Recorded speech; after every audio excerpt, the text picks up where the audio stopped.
I am a sailor, and this is a great opportunity to listen to what they have in mind for a transition to Mars. I've come here today because I'm really interested in space exploration in general. This was my hobby and my interest from my childhood. So basically, this is why I came.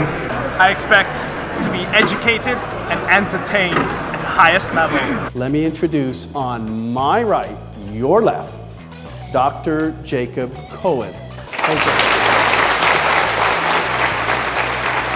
Came to give a talk here at this college university, and we had a student body of, I would say, 400 plus, maybe 600 students, where we talked about space exploration, space science.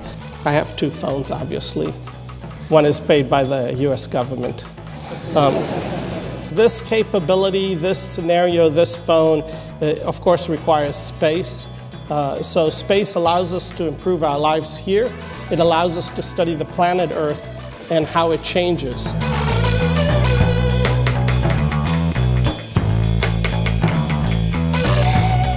And got lots of questions, very fascinating questions, some that I could answer, even some that I couldn't answer. So a really exciting group of students that came here and asked all these beautiful questions. Reagan wanted something else, then the next president wanted something else, and this is constantly changing. And if a president only stays for 4 years, how is it possible to accomplish such things? When people come into a place, they want to say that they influenced what it is.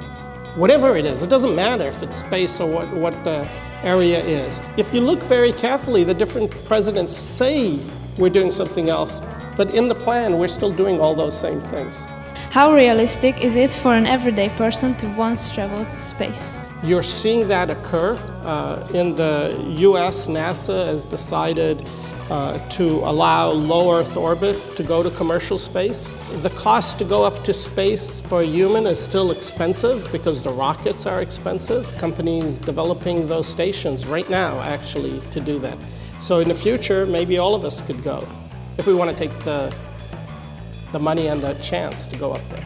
There is also always the question of how do you go to the bathroom in space and all those questions that come in.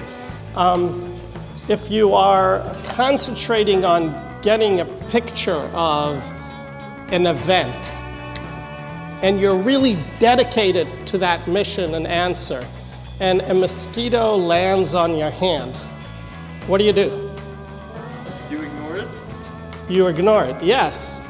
You just have to live with it. You train for it. Jacob's presentation was very interesting because I liked his thoughts about space exploration and NASA in general.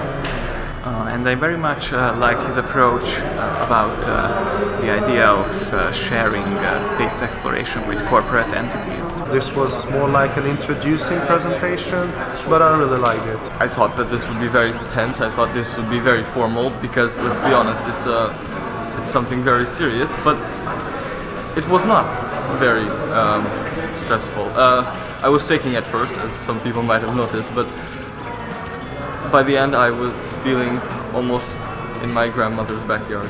The more you look into space, you realize the more that each one of our lifetimes is a very short lifetime. And so that is an important component of it. And if we're lucky, we're able to have imagination, persistence, and see the reality and interact with our environment around and be compassionate about that. And with that, I'll say thank you.